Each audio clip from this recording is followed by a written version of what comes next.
Dimana di sini banyak poin yang bisa kita tangkap dari penjelasan yang telah diberikan oleh Bapak Deputi Sistem Informasi Kepegawaian BKN. Ya, teman-teman silakan simak saja videonya secara lengkap. Mudah-mudahan ini menambah atau menjawab pertanyaan-pertanyaan umum yang banyak ditanyakan seputar pendataan ASN 2022 ini. Oke, sebelum lanjut silakan subscribe channel ini untuk terus mendapatkan informasi-informasi terupdate. Wabarakatuh. Terima kasih Bapak atas penjelasannya. Jadi salah satu tujuan kenapa BKN melaksanakan media briefing pada hari ini adalah sebenarnya untuk memperjelas lagi maksud dan hasil pendataan, di mana kita sedang mencari persamaan persepsi terhadap penyelesaian tenaga non ASN, kemudian mendorong masing-masing instansi pemerintah untuk mempercepat proses mapping, validasi data, dan menyiapkan roadmap penyelesaian tenaga non ASN dan membangun komunikasi positif atas penyelesaian tenaga non ASN. Jadi dari beberapa informasi yang kami terima banyak sekali kesimpang siuran informasi Bapak yang terjadi di sana, khususnya yang dari teman-teman yang non ASN tersebut. Banyak yang mungkin sudah terjebak dengan tadi Bapak bilang ada permainan tidak benar di beberapa oknum tertentu. Oleh karena itu kami melaksanakan media briefing ini untuk memperjelas kalau misalnya pertanyaan bisa langsung ditanyakan pada saat ini. Mungkin mohon izin untuk menyingkat waktu, kita membuka sesi tanya jawab, di mana kita akan meminta rekan-rekan dari wartawan untuk bisa memberikan pertanyaan langsung kepada Bapak, dan mohon Bapak dapat jawabnya. Sekaligus juga kami juga sudah mengumpulkan beberapa pertanyaan dari yang kami kumpulkan dari medsos Pak, terkait dengan proses pendataan non ASN ini. Mungkin untuk awalnya kami akan membuka sesi tanya jawab dari teman-teman pers yang hadir di pada hari ini. Pertanyaan bisa disampaikan melalui chat atau melalui fitur angkat tangan yang ada di aplikasi Zoom ini. Waktu dan tempat kami persilahkan pada rekan-rekan untuk bertanya.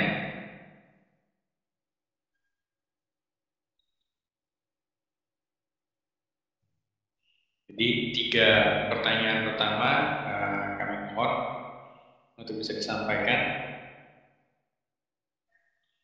Kalau belum ada Bapak, kami izin untuk menyampaikan ke Bapak 3 pertanyaan tertinggi Pak. Jadi ada beberapa pertanyaan yang kami kumpulkan dari medsos. Pertanyaan pertama, apakah hasil pendataan non ASN ini dapat diseleksi menjadi calon ASN atau seperti apa? Kemudian yang pertanyaan kedua, apakah daerah yang memaksakan mendaftarkan tenaga yang digaji dari mekanisme pengadaan barang dan jasa tetap diloloskan? Kemudian yang ketiga, bagaimana cara mengetahui instansi saya termasuk dalam pendataan non ASN ini? Mungkin 3 pertanyaan itu dulu Bapak.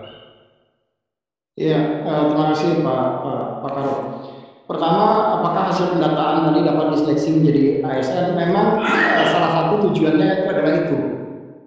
Tetapi tentu nanti akan ada formulasi kebijakan. Jadi tidak seperti yang selalu disampaikan oleh Pak Deputi SDMA Kemenpan misalnya, kebijakan itu tentu tidak one fit for all. Jadi tentu akan menjadi spesifik untuk jabatan-jabatan seperti ini bagaimana mekanisme penyelesaiannya.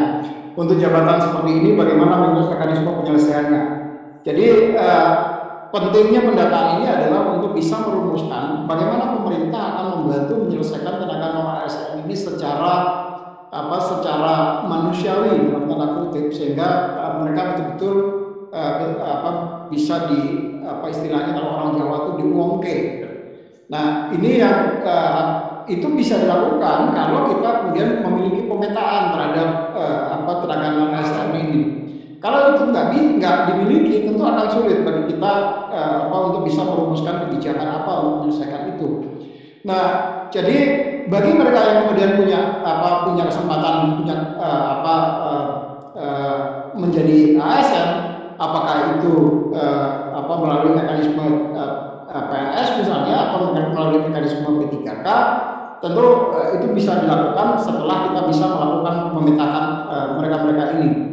Jadi penting sekali sebetulnya bagi mereka yang sekarang menjadi tenaga non ASN di instansi untuk mereka betul-betul bisa terdata. Dan pemerintah tentu memiliki gambaran seutuhnya terhadap kondisi mereka-mereka ini. Yang kedua tadi apa ya Pak? Kalau saya terlalu cepat tadi, saya sambil ngetik soalnya. Masih nih. Apakah daerah yang memaksakan mendaftarkan tenaga yang digaji dari mekanisme pengadaan barang dan jasa tetap diloloskan? Iya, sebetulnya tentu nanti akan ada mekanisme verifikasi dan validasi. Kita akan melihat apakah yang bersangkutan itu dipaksakan dalam tanda kutip. Sebetulnya yang bersangkutan tidak boleh dilakukan pendataan, tapi tetap didorong oleh instansi untuk melakukan pendataan. Maka saya mungkin menghimbau nanti teman-teman jangan sampai teman-teman di instansi ini menjebak PPK-nya, pejabat pembina kepegawaian. Karena pejabat pembina kepegawaian ini akan menyampaikan surat pertanggungjawaban mutlak. Dan di dalam surat pertanggungjawaban mutlak tadi itu kami sudah mencoba merumuskan bahasanya yang kemudian bisa berkonsekuensi terhadap hukum. Jadi tentu kami berharap betul, dan ini yang juga selalu kami sampaikan kepada teman-teman di kepala BKD, BKPSDM ataupun di instansi pusat, jangan sampai dengan proses pendataan ini kemudian menjebloskan dalam tanda kutip pimpinan-pimpinan di daerah yang yang seharusnya atau yang menyalahi ketentuan yang sudah ditetapkan oleh Kementerian Pan-RB. Dan ini himbauan ini sudah kami sampaikan termasuk juga di awal-awal waktu kita melakukan launching terhadap aplikasi pendataan non-ASN ini. Perlu kehati-hatian terkait dengan pendataan ini, jangan sampai kemudian karena uang 100-200 ribu misalnya kemudian dimasukkan saja, tapi kemudian tentu PPK tidak siap untuk tidak bisa melakukan verifikasi data keseluruhan. Maka proses verifikasi data keseluruhan tadilah yang kami harapkan melalui mekanisme uji publik terhadap data yang sudah disampaikan. Jadi mekanisme uji publik itu ada dua maksud. Yang pertama adalah munculnya data-data yang sebetulnya yang bersangkutan tidak berhak, tapi kemudian tetap dimasukkan, dan akhirnya masyarakat kemudian bisa mengontrol itu. Yang kedua adalah kalau ada sebetulnya yang bersangkutan berhak untuk didata, tetapi kemudian tidak didata. Karena yang bersangkutan misalnya tidak memberikan semacam uang lelah dalam tanda kutip kepada operator misalnya. Nah akhirnya yang bersangkutan ini tidak masuk. Nah dia bisa kemudian melakukan protes di dalam mekanisme 1 bulan dari 31 September sampai 31 Oktober tadi. Jadi ada mekanisme uji publik yang diterapkan supaya data-data yang disampaikan itu betul-betul data-data yang bisa dipertanggungjawabkan. Itu kira-kira Pak Karol. Yang ketiga instansi tadi apa? Jadi bagaimana cara mengetahui instansi saya termasuk dalam pendataan non-ASN ini atau tidak, Pak? Semua instansi tentu akan diminta, karena suratnya Pak Menteri Pan-RB ditujukan kepada PPK di instansi pusat dan di instansi daerah. Jadi artinya mereka pasti menerima suratnya Pak Menteri itu. Jadi semua instansi pasti akan melakukan pendataan. Bagaimana kalau instansinya kemudian tidak melakukan pendataan? Ya tentu mereka akan rugi sendiri. Pegawai yang di situ tentu tidak akan terpetakan dengan baik. Nah silakan, karena nanti akan ada mekanisme untuk mengumumkan kepada publik bahwa kami tentu di BKN nanti juga akan mengumumkan juga mana saja instansi-instansi melalui sistem pendataan ini, mana saja instansi-instansi yang sudah melakukan pendataan dan mana instansi-instansi yang belum melakukan pendataan. Tentu akan ada warning-warning yang nanti disampaikan juga melalui sistem yang nanti tentu akan bisa dikontrol oleh semua orang. Itu kira-kira Pak Karol. Siap Bapak, ini sudah ada pertanyaan dari Mbak Mesya Pak di PNN. Monggo Mbak Mesya.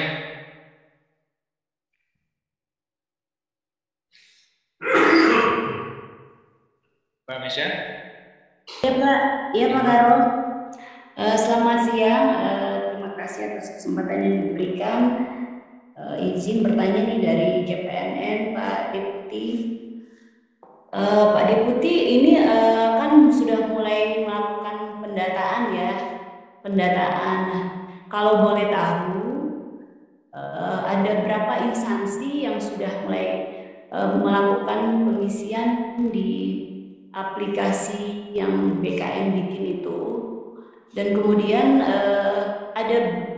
saya dapat laporan dari forum-forum honorer itu cukup banyak yang melakukan kesalahan saat mengisi aplikasi itu. Dia kan harus melengkapi, tapi oleh BKD-nya disuruh mereka yang harus ngisi. Jadi itu kebanyakan kesalahan teknis, kebanyakan adalah NIK. Saya nggak tahu apakah benar atau enggak, hanya dikasih tahu oleh forum-forum itu. Jadi makanya saya konfirmasi tingkat kesalahan-kesalahan kecil apa yang selalu dibikin oleh honorer itu. Dan kan tadi Bapak sudah jelaskan itu ternyata bisa diperbaiki lagi sebelum finalisasi. Nah, kemudian ada masalah lagi soal pendataan non ASN ini untuk kategori 2. Di situ saya pengen tahu lagi, di situ ada 2 kelompok utama kan, K2 dan tenaga non ASN, tapi ada tambahan syarat. Salah satunya adalah soal sumber gaji. Nah, kalau untuk K2, apakah mereka kena juga? Karena setahu saya untuk K2 itu dia didata justru masuk K2 karena dia sumber gajinya itu bukan dari APBN maupun APBD. Apakah mereka tetap dimasukkan di kategori tersebut? Syarat itu harus ada, ataukah hanya untuk pegawai non ASN yang non K2? Setelah itu Pak, yang terakhir aja, untuk guru ya, ini sekarang yang guru lulus PBG itu ada terbagi, ada daerah yang sudah menyatakan dia tidak melakukan pendataan. Contohnya di Kabupaten Bogor itu tidak melakukan pendataan, tapi di Kabupaten Kebumen dan sebagian besar Jateng itu BKD-nya sangat intens, dia didata. Nah, yang jadi pertanyaan, sebenarnya mereka itu harus didata atau enggak sih Pak? Walaupun Pak Deputi pernah bilang sudah ada mekanisme tersendiri untuk mereka, tapi kan belum tentu mereka itu akan diangkat tahun ini, paling tidak sampai 2023. Nah, nanti mereka akan dikemanakan kalau misalnya tidak masuk dalam pendataan non ASN itu. Oke, segitu aja Pak Deputi dan Pak Karo, terima kasih.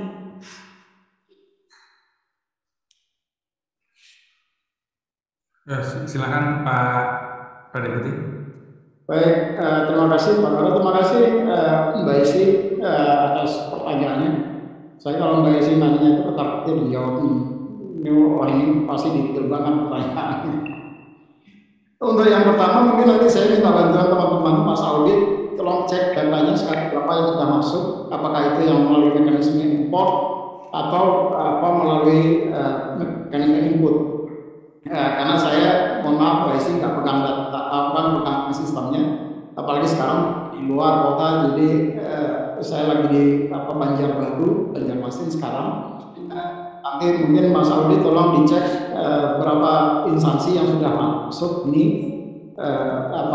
terkait dengan pendataan ASN. Yang kedua terkait dengan kesalahan melengkapi NIK-nya. Selagi itu belum dilakukan validasi oleh instansi, maka yang bersangkutan masih bisa melakukan perbaikan basic. Jadi mereka tidak bisa melakukan perbaikan kalau instansi sudah dan sudah menyampaikan SPTJM. Itu biasanya kalau di dalam timeline kami itu nanti mestinya mau 30 dari Oktober. Akhirnya setelah finalisasi pun mereka nanti kalau ada data yang salah mereka masih bisa untuk memperbaiki. Jadi itu yang kedua. Yang ketiga adalah untuk kategori data ini, karena ini pendataan yang menjadi bebannya pemerintah dan ini sudah selalu lama dan mereka tetap akan didata, Mbak Isi. Kami memberikan konfirmasi. Jadi sifatnya mereka ini hanya memberikan konfirmasi saja, karena tidak ada di dalam database-nya BKN. Jadi di database BKN itu sudah dimasukkan ke dalam sistem pendataan ini. Misalnya dia sebagai tenaga honor kategori 2. Nah, nanti instansi tinggal mengatakan, Harman ini sekarang sudah tidak honor lagi di BKN misalnya. Kalau dia tadinya masuk honor kategori 2 di BKN, maka nanti ada menu pilihan lapor di situ, lapor bahwa di situ jelaskan Harman ini sudah tidak lagi menjadi tenaga honor kategori 2. Nah, instansi mengkonfirmasi data-data itu, Mbak Isi. Nah, termasuk yang diharapkan memberikan konfirmasi melalui sistem juga terhadap sekarang Harman ini masih honorer tapi dia tidak di BKN, tapi dia jadi honorer di tempat lain misalnya.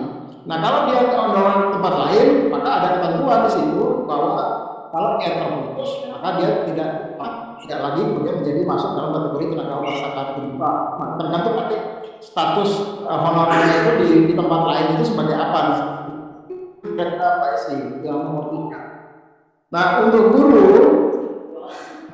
yang saya memang mendorong, karena memang suratnya Pak Menteri sudah jelas, sangat jelas bahwa semua instansi diminta untuk melakukan pendataan ini tadi saya sampaikan tujuannya adalah untuk pemetaan sehingga kita betul-betul bisa mampu merumuskan strategi kebijakan yang terbaik untuk para ASN ini.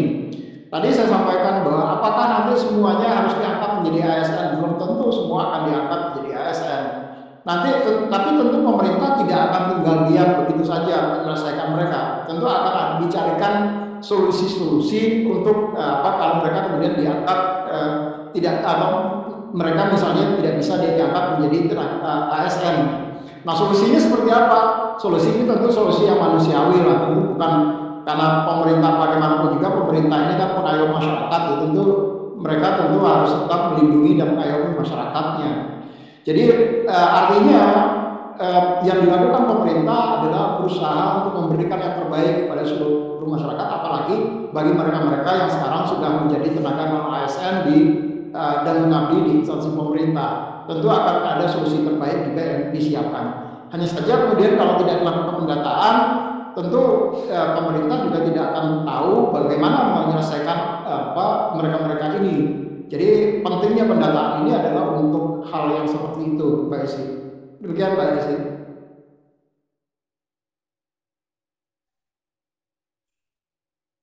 Ada pertanyaan lagi? Silakan menggunakan fitur. Ini ada pertanyaan dari Jawab Pos TV, Pak. Jika ada pelanggaran input data yang kantor ataupun instansi, pegawai non ASN bisa melapor kemana? Ini teknisnya Mas Audit, bisa disampaikan Mas Audit? Siap Bapak. Bapak Ibu, terima kasih untuk tadi pertanyaan juga jumlah data per instansi. Mungkin nanti kita akan sampaikan ke Humas biar terintegrasi baik. Lalu tadi ada pertanyaan juga tentang perbaikan atau kesalahan pada saat NIK ya. Jadi NIK itu tidak mungkin ada kesalahan data dikarenakan mungkin kesalahan datanya bukan di sisi pengambilan data karena itu sudah terintegrasi dengan Dukcapil. Nah ini kebanyakan memang instansi itu meminta datanya langsung kepada unit-unit, yaitu NIK-nya dari Excel atau yang lainnya ternyata ada salah typo sehingga sewaktu dilakukan import di aplikasi lalu dicek ke Dukcapil, NIK-nya itu tidak ditemukan. Nah, mungkin itu kesalahan-kesalahan yang seperti itu ataupun seperti tanggal lahir yang tidak sesuai format, dia DDMMYY tapi MMDDY yang seperti itu kesalahan. Lalu tentang kesalahan input yang lainnya, misalnya ternyata instansi salah menginput misalnya pendidikannya ataupun ternyata salah menginput data-data seperti unit kerjanya. Nah di sini memang kenapa tenaga non ASN di-encourage untuk melihat datanya, dilihat aktivasi dari konfirmasi data yang sudah diinput oleh admin. Makanya ada proses di mana tenaga non ASN itu melihat datanya. Nah, setelah melihat datanya, ada beberapa data yang memang bisa dikonfirmasi atau diperbaiki, seperti pendidikan terakhir. Misalnya ternyata instansi itu tidak tahu kalau dia sudah S2, karena dia waktu diangkat misalnya D3 gitu, tapi dia punya S2. Nah, makanya di situ ada sisi dari tenaga non ASN untuk mengupload ijazah yang terakhir yang dimiliki dan juga memperbaiki pendidikan terakhir yang dimiliki. Kalau misalnya ternyata kurang ya dari instansinya pas inputnya, kok saya D3 enggak, saya punya S2, seperti itu. Dan perbaikan-perbaikan yang lain seperti unit kerja, karena inputan yang dari sisi tenaga non ASN ini cukup sedikit sih sebenarnya, lebih mudah. Cuman memang validasi dari admin instansinya yang banyak, dikarenakan ada SK awal kerja yang sebagai validasi data awal, TMT minimal 1 tahun tadi, dan juga pembayaran. Mungkin itu Pak di sini. Ya, terima kasih Mas Tadi. Mungkin ini pertanyaan lanjutan tadi, maksud potensi pelanggaran seperti memasukkan tenaga non ASN yang sudah tidak bekerja ataupun tidak mau memasukkan data pekerja non ASN dengan motif tertentu. Oh, maaf, mungkin saya ulang dari awal ya. Jika ada pelanggaran input data yang dilakukan operator ataupun instansi, pegawai non ASN bisa melapor kemana, tanda tanya. Kemudian maksud potensi pelanggaran seperti memasukkan tenaga non ASN yang sudah tidak bekerja ataupun tidak mau memasukkan data pekerja non ASN dengan motif tertentu. Mungkin ini bertanya Pak, jadi kenapa kok instansi maksud itu pelanggaran memasukkan tenaga non ASN yang sudah tidak bekerja atau tidak memasukkan data, malah tidak memasukkan data pekerja, itu kira-kira kenapa Pak? Mas Audi, ada mekanisme helpdesk nggak di sistem Mas Audi? Ya ada Pak. Jadi nanti kalau misalnya ternyata ada instansi yang tidak mengusulkan, nanti setelah prafinalisasi kan ada pengusulan, ternyata tenaga non ASN-nya tidak diusulkan, itu Pak. Ya, jadi mekanismenya memang kita bikin ada mekanisme uji publik, teman-teman semua. Uji publik yang pertama adalah di sistem kita menyiapkan helpdesk untuk itu. Jadi mereka juga bisa melaporkan di situ melalui helpdesk disiapkan. Dua adalah nanti begitu yang bersangkutan instansi mengumumkan melalui portal yang mereka miliki terhadap data-data yang sudah didaftarkan, dan semua orang kemudian diharapkan itu waktunya cukup panjang, jadi sekitar 2 mingguan atau 10 hari kerja diumumkan kepada publik. Nah, nanti di dalam rentang waktu itu mereka bisa melihat, misalnya tadi saya sampaikan, kenapa saya yang harusnya honorer tapi kemudian tidak dicatat, yang harusnya saya berhak untuk dicatat tapi kemudian tidak dicatatkan. Nah, proses uji publik itulah yang kemudian diberikan dalam waktu sampai dengan tanggal 30 Oktober tadi.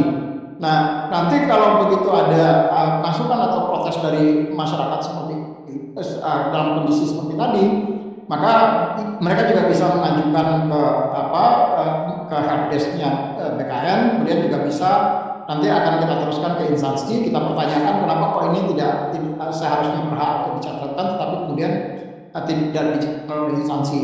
Nah, tentu instansi nanti akan punya jawabannya tersendiri untuk itu. Apakah misalnya di data mereka ternyata yang bersangkutan sudah tidak aktif misalnya. Itu kan bisa saja terjadi nanti seperti itu. Nah, transparansi itulah yang kemudian kita berikan di dalam sejak 31 September sampai dengan 30 Oktober tadi.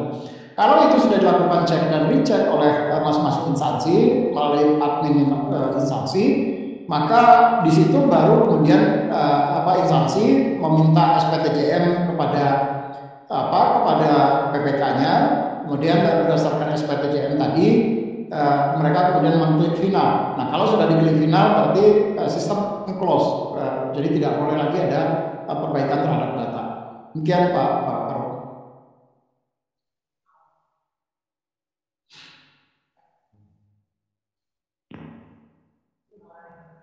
Izin masih di mute Pak Karo. Untuk pendidik Bapak, ini ada tenaga pendidik yang mengajar di sekolah swasta dan pembayarannya melalui dana BOS atau BOS, apakah bisa untuk mengikuti pendataan non-ASN ini? Tuh.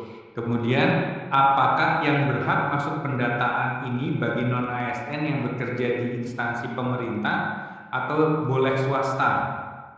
Kemudian, apakah data tersebut berpengaruh dengan yang sudah nilai PG atau passing grade? Kemudian yang terakhir Bapak, ini apakah skema atau ketentuan bagi honorer dengan SK pengangkatan Januari 2022 oleh unit kerja terendah? Pertama mengenai tenaga pendidik, kalau ini kan pendataan untuk non-ASN dan di instansi pemerintah. Tentu yang kita akan data itu adalah yang mereka menjadi tenaga non-ASN di instansi pemerintah. Yang tidak menjadi tenaga non-ASN di instansi pemerintah tentu bukan subjek untuk dilakukan pendataan. Karena kalau dilakukan pendataan untuk semua ya nanti swasta pun nanti akan tercatat semua, dan itu nggak mungkin bisa diselesaikan oleh pemerintah semuanya. Jadi saya bilang saya ingin sampaikan bahwa scopingnya ini adalah mereka yang menjadi tenaga non ASN di instansi pemerintah. Jadi kalau dia pendidik misalnya ya tentu di instansi pemerintah. Walaupun yang bersangkutan kemudian dibayarnya melalui dana BOS, tapi ini kan sebetulnya ada mekanisme yang nanti tentu akan menjadi persoalan baru, misalnya terkait dengan kalau diselesaikan melalui pemerintah, kemudian yang bersangkutan diangkat menjadi ASN misalnya, belum tentu nanti yayasannya kemudian melepaskan yang bersangkutan untuk menjadi tenaga guru atau tenaga pendidik di sekolah-sekolah pemerintah.